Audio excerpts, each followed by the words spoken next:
Suite à une pathologie qui le plus souvent sera neurologique ou orthopédique ou traumatologique, un patient peut être en situation de perte d'autonomie. Et donc la médecine physique et de réadaptation va s'attacher à réduire ce handicap et à faire en sorte que le patient récupère le maximum de son autonomie antérieure.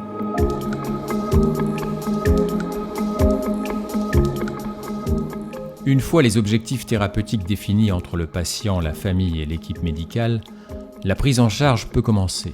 De nombreux professionnels de santé peuvent alors intervenir auprès du patient. Parmi eux, les kinésithérapeutes. Sur ce plateau technique qui accueille des patients essentiellement sur de la kinésithérapie, évidemment l'activité principale va tourner autour de la locomotion et ce qu'on appelle les activités supérieures de la marche. Donc on retrouve sur ce plateau technique à la fois des installations qui permettent de placer le patient en position allongée pour son confort ou éventuellement le faire travailler sur des différentes positions, mais aussi donc des escaliers, des barres de marche.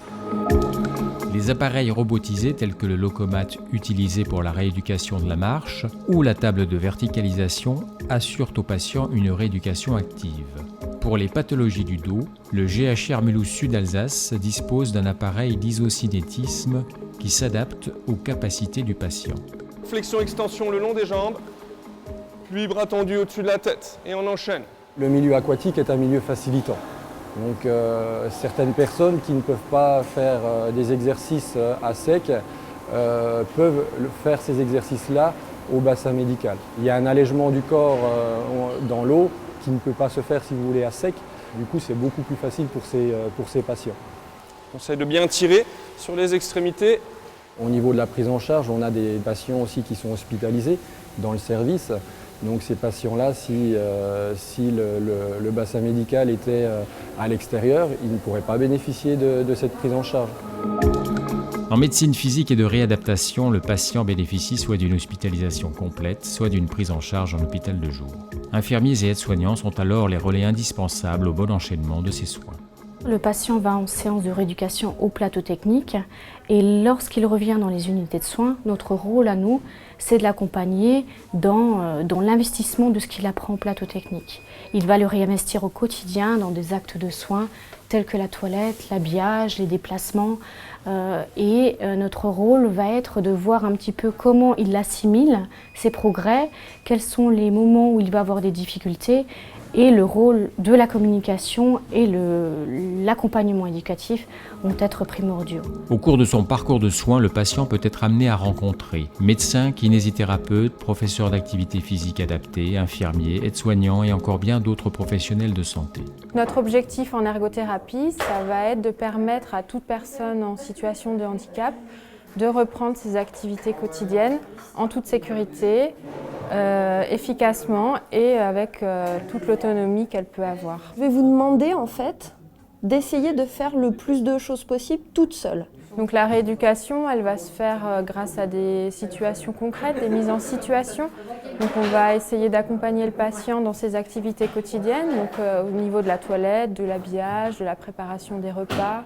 Et au niveau de la réadaptation, du coup, on va préparer le retour à domicile pour que la personne puisse, dans son environnement à elle, chez elle, avoir un maximum d'autonomie et refaire ses activités en sécurité. Donc là, avec monsieur, aujourd'hui, ça nous permet de voir ses capacités motrices et sa capacité à utiliser des adaptations qui sont aujourd'hui la boîte automatique et puis donc l'inversion de pédale, donc l'accélérateur se trouve à gauche au lieu d'être à droite. Donc ça nous permet surtout de leur montrer ce qui est possible de faire et que la conduite va être possible ultérieurement. Ce n'est pas quelque chose qui va devenir impossible pour eux. On va essayer de venir juste faire des petits mouvements vers l'arrière comme ça, donc vous pouvez relâcher les... En lien étroit avec les kinésithérapeutes, les ergothérapeutes et les autres professionnels de santé du pôle, les psychomotriciens participent pleinement au plan de rééducation. Allez-y. Ouais. On fait lancer une balle à un patient. Ça peut paraître anodin comme exercice, mais derrière, nous, on a des objectifs. Ça va être de lui faire travailler son équilibre, d'être debout, de pouvoir réaliser le geste, de pouvoir le diriger vers la bonne personne, de coordonner le geste pour pouvoir rattraper la balle au bon moment, que lui ait conscience qu'on est là aussi, parce que des fois, c'est pas toujours le cas. Ouais, profitez-en pour souffler un peu. Un patient qui a eu un trauma crânien et qui a une hémiplégie, qui sort d'un coma, qui n'a plus de repères sur son corps, qui n'a plus de repères autour de lui, qui ne peut plus parler, qui ne peut plus communiquer, là, on va être sollicité. Une personne amputée aussi, qui a quand même du coup une partie de son corps qui a été enlevée, voilà, ça modifie la perception qu'on a de nous-mêmes, et là, ça peut être une indication en psychomotricité.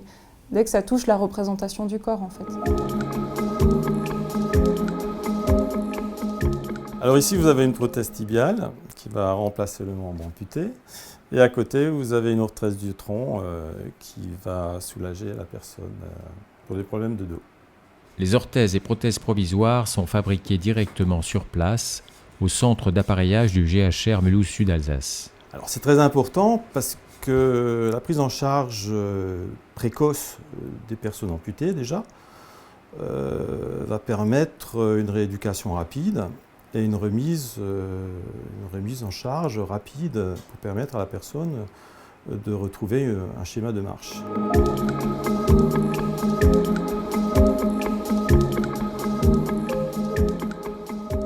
Les vaches, Oui, les vaches. Pèsent. Certains patients arrivent ici avec des troubles de la compréhension, voilà, du jour au lendemain, on leur parle. Ils entendent qu'on leur parle, que c'est notre voix, mais ils sont incapables de comprendre ce qu'on dit. Donc ça se travaille ici en séance.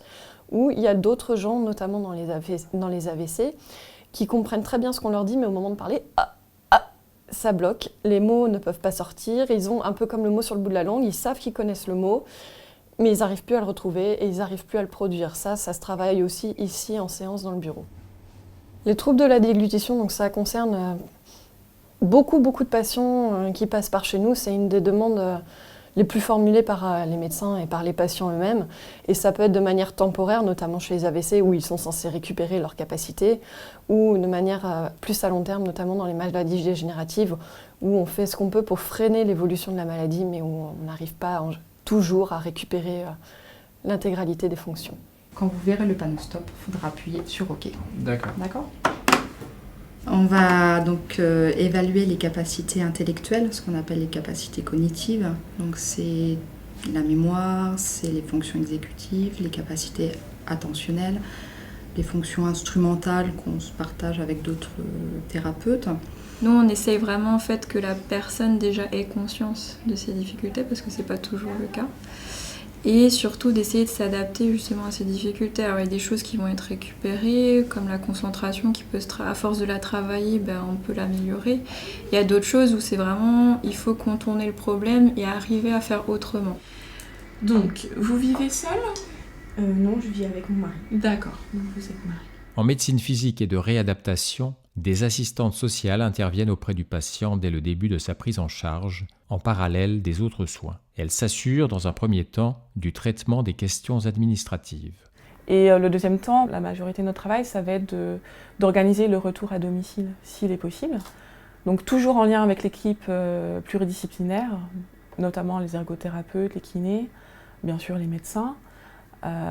Et donc par la mise en place d'aides à domicile, donc aide humaine pour aider les personnes qui sont en perte d'autonomie pour la toilette, l'habillage, la préparation des repas, des choses comme ça, ou des aides techniques en lien avec les ergothérapeutes. Enfin, et parce que la prise en charge en médecine physique et de réadaptation est parfois très dense pour le patient, Adelo, atelier de détente et de loisirs, apparaît comme une ouverture très positive dans la voie de la reconstruction. Parce que des personnes qui ont eu des traumatismes cérébraux ont un besoin de se ressentir entourées pour pouvoir renouer du contact social. Et cette nécessité est travaillée au cours des séances au plateau technique, mais finalement dans un cadre ludique comme à Adelo, on le fait aussi, mais d'une autre manière. Et ça contribue à ce que la personne aille vers un mieux-être. Le plan d'intervention interdisciplinaire individualisé destiné aux pathologies neurologiques contribue à l'optimisation du travail d'équipe. Ça met en relation le patient, sa famille, tous les thérapeutes. Et donc c'est une façon d'anticiper la sortie. En même temps, pour nous, ça nous donne aussi une idée de ce que la famille attend ou de ce que le patient attend. Donc il faut connaître un peu cette projection de la personne sur sa vie future et puis voir de quelle manière nous, en tant que thérapeute, on peut participer à ce projet, essayer d'amener la personne à ce qu'elle souhaite. C'est vraiment une prise en charge globale, holistique, de l'ensemble des problèmes que pose le patient. Et ça nécessite effectivement une approche très humaniste de ce patient dont nous avons la charge.